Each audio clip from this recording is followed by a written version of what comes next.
Victor Wembanyama wins an epic duel with Anthony Edwards and a whole lot more on Locked On NBA Game Night. When that final buzzer rings, you know it's time for Locked On NBA Game Night. All the post-game reactions to every game across the league, every single night, with insights only the hosts at Locked On can provide. It's the true NBA fans' one stop for all the action. Every game, every night. It's Locked On NBA Game Night, tipping off now. You are Locked On NBA Game Night, every game, every night, part of the Locked On Podcast Network. Now, the number one podcast network in the entire world. I'm your regular Saturday host, Gavin Schall of the Locked On Knicks podcast. And filling in for Ku Khahil, it's Tony East of Locked On Pacers. They had a bet if Detroit could hold Indiana under 26 points in the first half. Tony said, what the heck? I'll do it for free. And it happened, Tony East. It happened. You're on the show. Welcome, buddy. I just saw the worst half I've ever seen an NBA team play, and it was like the fifth thing that happened in the NBA tonight. So yeah, much to discuss. We're going to save that for much, much later. Maybe if Tony gets his way so late, it doesn't actually even come up on this podcast. We're going to start off with Anthony Edwards, career high 55, not enough, outdueled by Victor Wembanyama and the San Antonio Spurs. Oklahoma City upset at the last second by the Miami Heat. My Knicks continuing to suck. John Corrales, the Celtics, continuing to rule, and a whole lot more. But first, we want to remind you that today's show is brought to you by our friends over at FanDuel. Before tip-off, check out the FanDuel app and see what's dropping during NBA Happy Hour every Friday from 6 to 7:30 Eastern. All right, only one place we could start on the night. Incredible game. For the second time this week, Spurs-Wolves come down to the wire. Last time, Minnesota overcame a 19-point deficit to win in the final seconds. This time, they overcome a 25-point deficit, Tony, to take the lead multiple times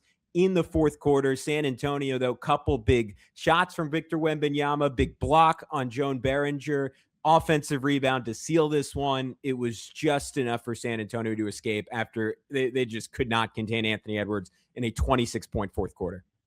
I mean, just about everything going right for the whole plate. DiVincenzo reining him in and doing everything. For reference, by the way, about how bad the game I watched was, Ant had more points by himself than the Pacers scored in 3/4 of their game in Detroit. He was unbelievable, and this is what he can do. He scores more points in the fourth, Tony, than the Indiana Pacers score in the first half. Yeah, right. I mean, he's just mastered the, if you drop back for 1 second, I'm going to rip a three in your face. And when DiVincenzo's hitting two, their offense is awesome. And yet, Gavin, this Wembanyama guy, turns out he's still awesome. Yeah, he was extraordinary in this one. I mean, just a duel in this fourth quarter. Like the extent of my analysis for this game was just writing down every play inside the final 5 minutes because it was just crazy. Ant in the fourth goes 5 for 7 from three. I remember talking about this last year on Locked On NBA. Like, if you have a guy who is a top 5 athlete in the league and a top 5 3-point shooter in the league, like, where does that leave you? It's amazing that he's not in like top 3 player in the world conversations right now. 5th most makes from three in the NBA, 3rd highest percentage of anyone in the top 10 shooting just under 42%. And he can still like dunk on your head. Like the fourth quarter, to your point, was just a master class. Like the shot he made to tie it at 103, I counted like 4 between the legs, double behind the back, and just put one in De'Aaron Fox's eye. Spurs respond going 5 in a row. And he's like, great. Wemby's dropping, Keldon Johnson slow around his screen. I'm going to make another one. 2 free throws, another 3 after that. Wemby sinking, another 3, 13 points in a little over 2 minutes in that stretch in the quarter. And then the fact that like he's still pulling from what he learned in that conference finals against the Thunder. Like if he's double teamed, if he's triple teamed, he's not forcing it up. He's not trying to be the hero. Like on the first spray to DiVincenzo, he draws 4 different defenders. And Devo hits it to make it 117, 116. And I say all this and you're like, all right, how did the Wolves not win this game? And it's because the Spurs like answered each and every time. Like Fox initially hit a 3 after Ant tied it up. Cornette had a monster block, then a layup on the other end. And then Wemby checks back in, tries to end Joan Behringer's life with like a reverse pivot, 1 dribble spin, dunk on his head. Missed that. But Julius Randle just tortured him the last time these two teams played I thought a really smart decision by Mitch Johnson to instead of just having like Wemby ISO, put him in pick and roll, put him in pick and pop, got him a little separation, like hit one of those long jumpers with Behringer was spaced out, but another one where he just caught it, shot it right away, another one off a pick and pop. Like they kind of varied his angle of attack. And because of that, he it was enough to get the Spurs that lead. Blocks Behringer, Keldon Johnson hits the late three, and it was nights out for Minnesota at that point. It's funny you nailed the difference. I love that Ant post game was like, I kind of wish we could just clear out and have it be me and him, right? About Victor. That's awesome, right? And they both felt that way. A lot of obvious mutual respect. And yet, don't get me wrong, I'm not pointing a finger at Anthony Edwards having 55 points, but you see Wemby getting a little more lift and aid from Keldon Johnson hitting a big three, from Fox hitting big free throws. And every time the Spurs win one of these awesome games, they have one or two of their guards be awesome just as well as Victor. This time it was Fox with 25 and 12. And their guards are so steady. They don't turn it over that much, even though Castle and Harper are young. They combined for 2 total assists in a bunch of minutes. So they always have something going that isn't just this ginormous Frenchman, and that makes them very good all the time. And again, DiVincenzo is good late, but like it's Ant and Jaden McDaniels for parts of the game, and Julius Randle was 4 for 13. Can they get anything off the bench? Like they just need a little more sometimes. Yeah, it's nice to see. I mean, I'm circling back here, but the Spurs to get that pop, because it hasn't been there consistently. Like over the previous 10 games coming into this one, second best defense in the NBA with Wemby back, but their offense has kind of fallen off a cliff since he's returned. Like they're 29th in offense over the last 10 games, and 126 against the defense as good as the Wolves. You will take that, even without Rudy Gobert, you'll take that every single time. But let's get a little bit deeper on the Minnesota perspective on this. Ben Beacon of Locked On Wolves has more. Minnesota Timberwolves lose a thriller to the San Antonio Spurs on Saturday night. I'm Ben Beacon, host of the daily Locked On Wolves podcast. The Timberwolves were down 25 at halftime to the San Antonio Spurs. Rudy Gobert did not play due to injury. Naz Reid only played 5 minutes and then left due to injury. And the Wolves found themselves down 25 at halftime. But then Anthony Edwards came to the rescue. Ant scored 26 points in the fourth quarter alone and finished with a career-high 54 points. 55 points in this game. 26 points in the fourth quarter, 55 for the game, 9 of 16 on three-point shots. And down the stretch, it was Ant and Wemby going toe-to-toe, back and forth. Ultimately, the Timberwolves had a chance to tie. Behringer was blocked at the rim by Victor Wembanyama. Could have been a foul. It was a great play by Wemby. The Spurs get a 3 from Keldon Johnson on the other end. They go up 4 and ultimately hold on to win by 3. Despite another Ant just ridiculous step back that cut the lead back to 1 with about 15 seconds to play. But ultimately, the Spurs emerged victorious after the free throw game, the foul game at the end. This was all about the Ant and Wemby back and forth. Behringer playing rotation minutes due to the injuries to Naz and Rudy Gobert, and he was solid. He did foul out in just 23 minutes, but he had 10 points, and the only shot he missed from the field was the one in the final seconds. And 8 rebounds, couple of blocks, a nice performance from the Timberwolves rookie. This was a blast. And tough that the Wolves lost 2 in a row, but on a back-to-back shorthanded with the Ant performance, it was not a bad loss for the Timberwolves given the comeback that they had. Yeah, I don't know how you could be too upset about that one as a Minnesota fan, but this was not the only really close game between good teams on the night. The Miami Heat upset the Oklahoma City Thunder 122-120. It seems like Oklahoma City's been losing a lot lately. Still just their 8th loss in the season, 35-8. Let's go to Ryland Stiles in Oklahoma City for his analysis of this one. The Oklahoma City Thunder fall 122-120, and really, they're fortunate it was that close. Miami ends up shooting 111 times to OKC's 77, and despite 39 points from SGA, the Thunder could not get enough buckets down the stretch to get the win. Caruso misses a vital shot at the buzzer, which would have won the Thunder the game, despite getting killed on the glass, despite getting killed in second chance opportunities, despite getting killed in the possession battle. The Thunder tried their best to maintain the pace that Miami wants to play in. Miami dictated the terms of this game, and they got the win for it on their home floor to split the season series. In this one, you saw Jalen Williams leave the game early with what the Thunder are calling thigh soreness, but he was not able to return in this game after being out midway through the second period. That really hurt OKC's chances, but you saw in this game the Heat were able to get it done from 3 in particular. Chet Holmgren, lethal, protecting the paint. It was a no-fly zone for Miami. The benefit for Miami is, though, they were able to launch threes and hit them at a successful rate, including a career high 6 threes from Bam Adebayo. Sometimes it's not your night. Tonight was not OKC's night, and their winning streak ends at 5. All right, we'll have a little bit more on this Heat upset. We have to get to it. My Knicks are absolutely struggling. The Celtics are not. We'll talk about it in just a sec right here on Locked On NBA Game Night. But first, we want to tell you about our good friends over at DoorDash. The season is heating up, and DoorDash has a way to keep fans in their bag the whole way through. Whether you're watching the highlights, the tunnel fits, or just your favorite player, DoorDash makes the entire season more fun because every player has their bag. With DoorDash, fans have one too.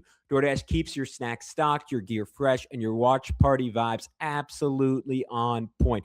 There are nights when your team stresses you out. Let DoorDash become your post-game therapy. Sometimes you just need a dessert. Now, those late-night interviews hit and suddenly you need chips at midnight. DoorDash is built exactly for that. If the group chat says, pull up, DoorDash makes sure you're prepared. Snacks, cups, even a phone charger for the friend who's always on 2%. That may or may not be me. From tip-off to overtime, stay in your bag and order on DoorDash. Get snacks, drinks, gear, whatever you need to get through the season delivered right to your door. DoorDash in your bag all season long. All right, what's up, guys? Gavin, Schall, Tony East back with you here on Locked On NBA Game Night. We got the Thunder perspective, Tony. What did you see from Miami in their win of the season? Yeah, Ryland nailed the thing. The shot imbalance is unbelievable in this game. And this is the Thunder's thing. Like, they're so good at the steals and forcing turnovers. 14 turnovers for the Thunder. That's a manageable number for any team. The Heat had 4. And so that is already plus 10 possessions toward Miami. And then on the offensive glass, the other way you tip possessions in your favor, the Heat had 21 and the Thunder had 5. In tandem, that's 26 extra possessions. So even though the Heat shoot 18% worse in the field, if you just get chance after chance after chance and you make 23s, you're going to give yourselves a chance. And so a little bit of a taste of your own medicine night for OKC, who shot it well, but got beat at their own game by turning it over way more than their opponent and getting smoked on the glass. Really impressive from the Heat to do that against a good Thunder team.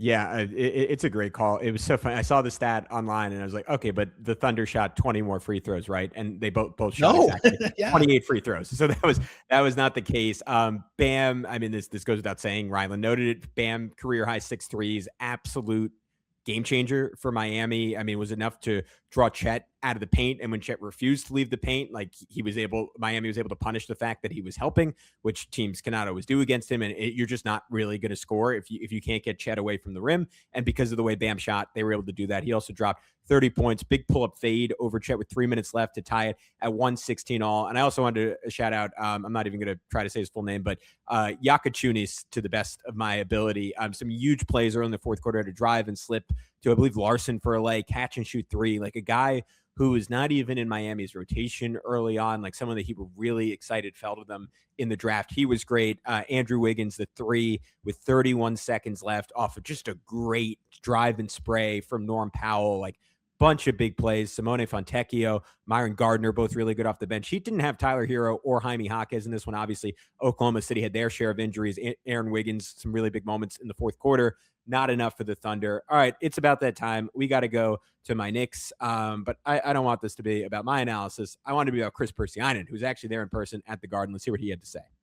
Have won just 2 out of their last 10 games, losing tonight 106-99 here at the Garden to the Phoenix Suns. Devin Booker led the way for Phoenix, but everyone had a good game for them. Allen, O'Neal, Williams, Gillespie, you name it, right? For the Knicks, Mikal Bridges just 15 points against his former team.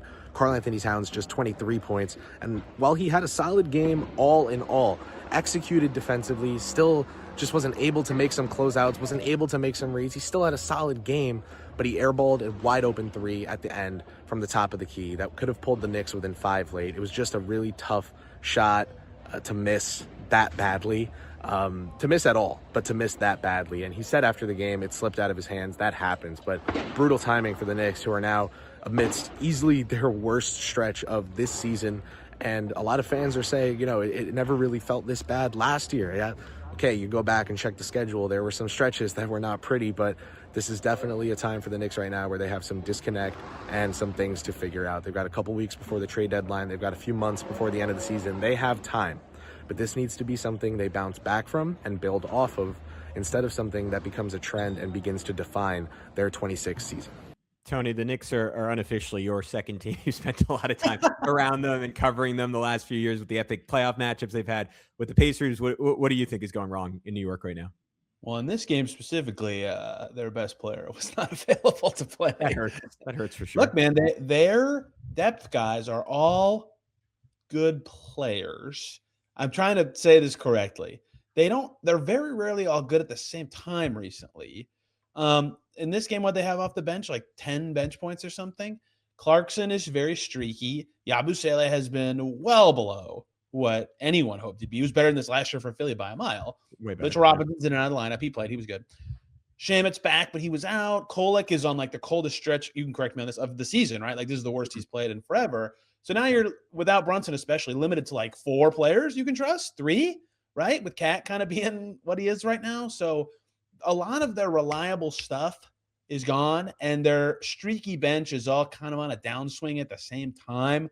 They need to just trade some of their depth for a little better depth, just like a second-round pick on top of their depth for a little better depth, and they'll be fine, I think. But it is a weird kind of swoon where Cat being like this is kind of concerning, even though in general, I think they'll be fine.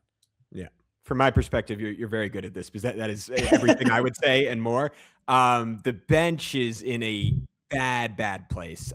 14 points on the night. On the season, they're 27th in the NBA, averaging just 31 bench points per game. And that's with Deuce McBride, who's been like the one like shining, consistent, positive light for this team all year, mostly coming off the bench on the season.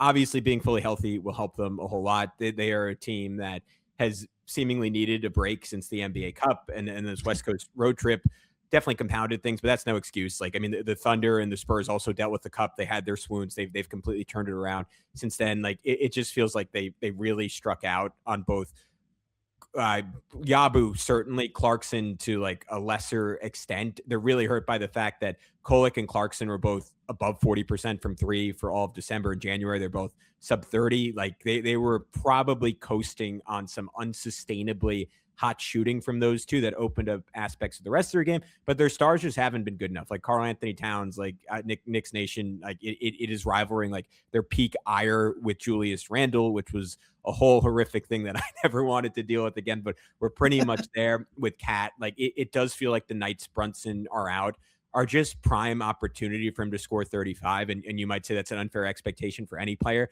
but Cat is that talented. He's had questions about his role and what he's supposed to be doing on the court all year. When Brunson's not playing, there's no ambiguity for Karl-Anthony Towns. Your role is to go out there and dominate and drive and bang threes. And he was really good against the Warriors, but can only play 31 minutes because of foul trouble tonight. Missed some shots late. Knicks go just 1 for 10 from 3 in the fourth quarter. And like I feel like we're ignoring the Suns and all this. Like they continue to be a team that you have to kill to beat them on any given night. And the Knicks did not put them down. And the Suns did not shooting particularly well in their own right. Devin Booker playing with a sprained ankle, scoring 27. They will go into your home arena and beat you because they're as gritty, they're as well coached as any team in the league. They are the antithesis of what they've been the last couple of seasons. If you're slumping, incredible. Playing the Suns is awful. It's so miserable. It is not what you want. Another team that is no fun to play right now, the Boston Celtics. Just another ridiculous offensive performance. They put 132 on the Hawks. They score 52 in the second quarter, where Sam Hauser makes, I think, 6 to 6 from threes. I don't know. I'm sure John Corrales has the right number. Let's hear what he has to say from TD Garden. Jaylen Brown got going early. Sam Hauser went berserk from 3, and the Celtics cruised to a monster win in Atlanta. I'm John Corrales from the Locked On Celtics podcast.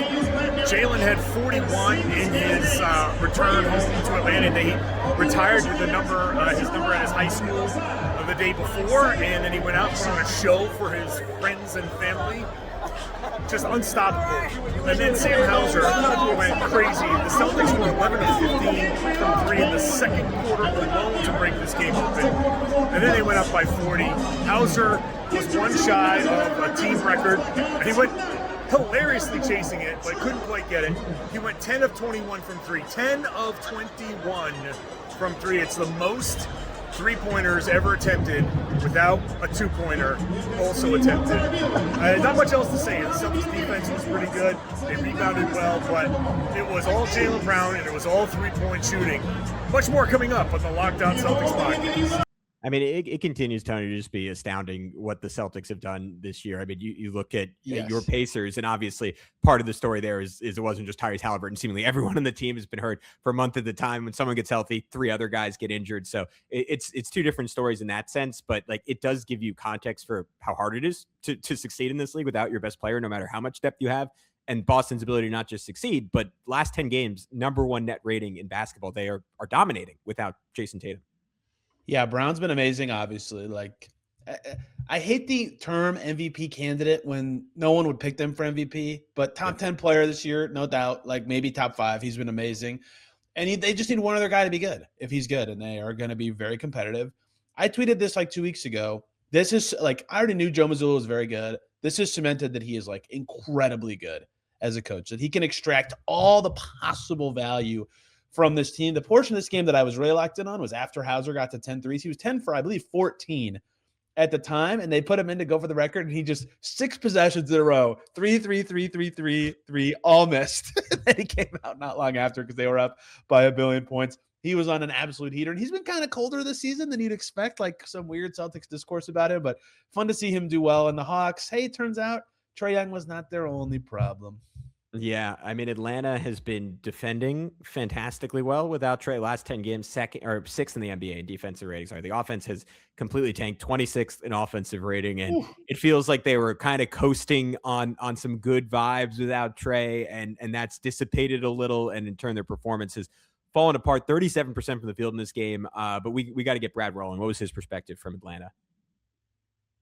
Friends, my name is Brad Rowland. I'm the host of the Locked On Hawks podcast, and the Hawks suffered, if not their ugliest, certainly one of their ugliest losses of the season on a Saturday evening. They trailed by as many as 43 points and set some new history in not the best way. They allowed 52 points in the second quarter. They're most allowed in any quarter of any game since 1997-98. It's been a long time, and it was a truly desolatory performance from the Hawks defensively. Through 3.5 quarters, it was basically 150 offensive rating for Boston. It was a disaster. And yes, Atlanta was shorthanded. Yes, first game after a long road trip can be a difficult one, but it was not up to par for a team that was competitive. You can lose this way if you're a rebuilding team or a resetting team in a bad spot, but this is a neutral rest, all that situation at home, and it was never competitive. In fact, the final score was misleading. The Hawks were down by 40 points in the fourth, and they played like it in this spot. We'll get into all of what transpired and more coming up on Locked On Hawks. Hawks fans, you still have that Pelicans pick. I would spend the rest of this season thinking about nothing but that, because that was a golden gift and they are going to need it. But when we come back, the Pacers' historic lows, the Denver Nuggets continue to roll without Nikola Jokic. We'll talk about it next on Locked On NBA Game Night. But first, we want to tell you about our friends over at FanDuel. Fridays already feel different during basketball season, and FanDuel is making them even better. Every Friday night before the game tips off, FanDuel gives fans a new way to kick off the weekend with NBA Happy Hour. NBA Happy Hour is your official pregame and limited time window where special offers drop right inside the FanDuel app before the action starts. Fridays from 6 to 7:30 Eastern have become appointment viewing with NBA Happy Hour. Opening the FanDuel app during Happy Hour always brings something new, boosts, bonuses, and surprises. It is easy to check the weekly special before tip-off and make a move before the window closes. The timing is perfect, right before the games, right before the weekend starts. It adds extra energy to Friday Night Basketball without overthinking it. So before tip-off, check out the FanDuel app and see what's dropping during NBA Happy Hour every Friday from 6 to 7:30 Eastern. A little basketball, a little action, and a whole lot of Friday energy. That's NBA Happy Hour only on FanDuel, the official sportsbook partner of the NBA. All right, Tony East, it is time. The Indiana Pacers, some all-time ineptitude in the first half of this game. I understand they did not have most of their team, but you sat through it, man. What the heck happened? Yeah, everybody thought they'd lose, but not like that. They got to the point in the first quarter of the game where I was Googling their worst quarters, their worst halves in franchise history. They beat their lowest half by 1 with 24 points in the first half in Detroit, and basically nobody who played well. None of their guys who played are good, like initiators, for lack of a better term. Like they're the ones setting up a play or getting the offense going. So it's not like shocking that they couldn't get shots, but they scored 53 in the second half. Like they're capable of something, and they couldn't generate good shots. They couldn't make the ones that they did generate, and they turned over every freaking time that they had any sort of driving lane. In the end of the first half for the Pacers, they had 11 turnovers. They shot 10 for 41 from the field and 1 for 18 from three. Just complete misery, ineptitude, everything. And the Pistons are really good. They just kept going and making you bleed and feel terrible. It was pathetic. They were down 24-2, 7 minutes into the game. So, again, if they had lost by 20, everybody would have been like, yep, that's who was available for them. But they lost by 43, tied for the fifth worst game in Pacers history. You got to give the Pistons credit. They played like through it. You know, sometimes in these games, they don't have a good scouting report on some of these players or something, and people come out lazy expecting to win. No, the Pistons were great and ran right through it, and the Pacers were, I mean, with no insult to the players, like truly pathetic. They were horrible. Yeah, I mean, Pistons consistency this season just extraordinary. I think we only said the stat before we started recording, so I'll say it one more time and then I'll shut up about it. Lowest scoring first half in an NBA game since the Suns. I think you told me before the show, January 2016 per StatMuse. That is ridiculous. Get well soon, Pacers. They played some good games recently when they've had their guys. But let's get the Detroit perspective on this from Kuka Heel. The Detroit Pistons get an absolute dominant win over whatever was left of the Indiana Pacers. Host of the Locked On Pistons podcast, Kuka Heel here. The Detroit Pistons obliterated the Pacers from start to finish, just completely obliterated them. I didn't know if the Pacers were going to reach 75 points, let alone actually even 70 points in this game. But the Pacers, this was a strategic tank, at least for me. They rested a ton of their players. I didn't know who half the players were on the floor for half the game, more than half the game against the Pacers. The Pistons went through their entire roster, basically played almost everybody. Everybody contributed. Wasn't much to take away. I honestly want to hear this. Tony, are you all right over there watching this basketball? Like, I don't know what's going on over there in Indiana. Like, I don't know how you can even really talk about the Pistons or have like a takeaway with the Pistons in this game. It's like they beat up on a G League team. Like, Tony. All right, I'm ending this early. Koo was getting mean. I have that takeaway for them. I actually want to. I give them credit. Teams slack in their situation, and the Detroit Pistons did not. Like he said, everybody played very well and very professionally. He said strategic tank, by the way. I disagree. The Pacers played the Pelicans the night before and played everybody. If they were tanking, they would have rested against them, right? I think they just it was back-to-back. They played every other night since Christmas, and they really just wanted to rest guys before a road trip. I bet a lot of these guys are going to be playing again in their next game. It is crazy the difference in the night-to-night effort between the Pistons and the Knicks, and that is my final anti-Knicks comment on this one. But let's go to a Western Conference team that also, much like the Knicks, did not have their best player. And you know what? It hasn't seemed to have affected them. Denver is now 7-3 without Nikola Jokic. Peyton Watson is a sicko. He's really good. Swipa has some thoughts from Locked On Nuggets. 42 points for Jamal Murray as they get the win over the Washington Wizards, the Nuggets. They're now 7-3. 7-3 since Nikola Jokic went down. And on top of that, over the stretch since Jokic has been out, Jamal is averaging 30 points and 9 assists, shooting over 44% from three and 49% from the field. He has been incredible. The Denver Nuggets, they continue to win, continue to move forward. Tim Hardaway Jr. with 30 points, and then Peyton Watson with 21 points, and Aaron Gordon with a triple-double as well. So the Nuggets, they're on their way. They got another back-to-back game tomorrow versus the Charlotte Hornets. Let's see if they can get to 8-3. Nuggets absolutely rolling. Peyton Watson over that stretch, 22 points per game, pretty close to like over, I'm trying to find them in my notes, 50% from the field, like shooting really well from three. Here we go, 42% from three, 74% from the line, 6 rebounds, 3 assists, a steal, a block. Like he's been playing like borderline, like just sub all-star numbers. Tim Hardaway scores 30. Like this team is a very real threat to Oklahoma City at this point. I said this. I had game night on Wednesday. I said the same thing I'll say about Peyton Watson now. He skipped all the steps. It's supposed to be you're a good young player and only the people that cover you know, and then a few nerds know, and then everybody knows, and then you become really good. He went from Denver people think he's good to like, oh, he's awesome in like 2 weeks. It's crazy. He's clearly very good. Jamal Murray's an all-star. The Wizards stink. Good for the Nuggets. All right, let's hit Blazers Lakers 132-116 win for the Blazers. You didn't have the stars in this one. Denny Avdija out for Portland, Luka Doncic out for LA. Turns out a young Portland team, fresh legs, had a little bit more depth despite a throwback Marcus Smart performance. But Andy Kamenetsky has the Lakers perspective on this one. This is Andy Kamenetsky, co-host of the Locked On Lakers podcast, and the Lakers very shorthanded, lose 132-116 to the Blazers in Portland. No Luka Doncic, dealing with a groin issue, no starting or backup centers. DeAndre Ayton, Jackson Hayes both missing the game, and Austin Reeves has obviously been out for a while, so very tough sledding from the outset for the Lakers, and the hopes that 41-year-old LeBron James could turn back the clock for a vintage night. Not so much. Solid, but not vintage, and certainly not enough. The Lakers defense could not stop the Blazers the entire night. They shot 22 free throws in the first quarter alone, but a couple bright spots for the Lakers. 25 points for Marcus Smart, and off the bench, 21 points, 4 assists, and 2 steals for two-way center Drew Timme. So it was fun just to see him make the most of an opportunity. Hopefully, Luka Doncic and some others will be available Sunday versus Portland for more Lakers coverage. Make sure you're watching Locked On Lakers on YouTube and listening wherever you get your podcasts. All right, Shaedon Sharpe, 25 points now. And Caleb Love continues to be a great find for Portland. He scores 22. Jeremy Grant, back from that, I believe it was an Achilles injury. He has 22 points. Really nice, balanced effort for the Blazers. But let's head over to Golden State, where the Warriors, 12-3 in their last 15 now. They've been playing some really good basketball, really balanced basketball. Charlie Walter has some more.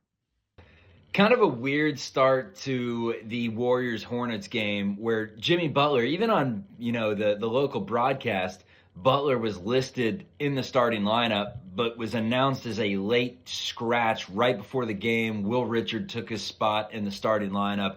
And really the story of the game were the bench points for Golden State. They had 72 of them off the bench. It's now 3 or 4 straight games where the Warriors bench has been unbelievable, led by DeAnthony Melton, who is probably the best vet minimum signing you will ever get. I mean, the Warriors truly got him on a discount due to injuries. We've known he could play for a while, but the way that he's consistently doing this as of late, he always impacts the game defensively. He always impacts the game breaking down defenses. And now he's really starting to hit shots and score points. 24 to lead the way. Podziemski had 16. Draymond Green with 20. And the Warriors cruise past the Charlotte Hornets in a game that really never felt close. Crazy stat from this one. Per Elias Sports Bureau, Golden State, first team in NBA history to have at least 10 players make a three in 3 straight games. Wow. Steph Curry didn't make one in the first half, and as a team, they were 13-26. A lot of balance all of a sudden for a team that couldn't find scoring across the board for long stretches. But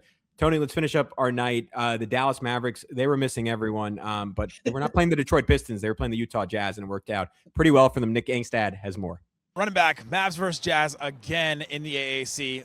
Less egregious of a tank job by the Utah Jazz, but they still come out. No Larry Markkinen. Nurkic shits again for no reason. And the Mavs go off from 3 to start this game. 7 made threes in the first quarter. That's more than they've made in 7 other full games this season. The Mavs have not been a good three-point shooting team at all, but they hit 18 in this one after hitting 19 against the Jazz in the first game of this 2-game stretch that they had. Max Christie returned after an illness, 22 points. And was absolutely awesome on 13 shots. He hit 3 threes as well, 5 of 6 from the free throw line, and got 4 assists. That was really good to see Max Christie scoring from a bunch of different areas on the court. We also saw Brandon Williams at 22 points and 5 assists. That was great to see him get some time there. Klay Thompson, one of the reasons why the Mavs shot so well from 3. He was scorching, 6 of 8 to start from 3 in this one. Didn't play a lot in the second half, but had an incredible half where he also hit 17,000 points for his career. Only 108 players have ever done that in NBA history. Kind of a big deal. So good game from Klay Thompson again. Najee Marshall, kind of a boring game for him. Ho-hum, 16 points.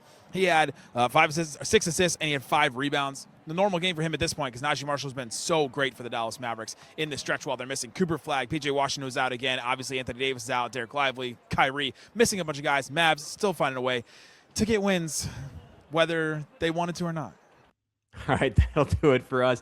He's Tony East. Check him out wherever you can find podcasts over on Locked On Pacers. Of course, on YouTube, I'm Gavin Schall. Be sure to subscribe over at Locked On Knicks. Until next time, we'll talk to you soon right here on Locked On NBA Game Night.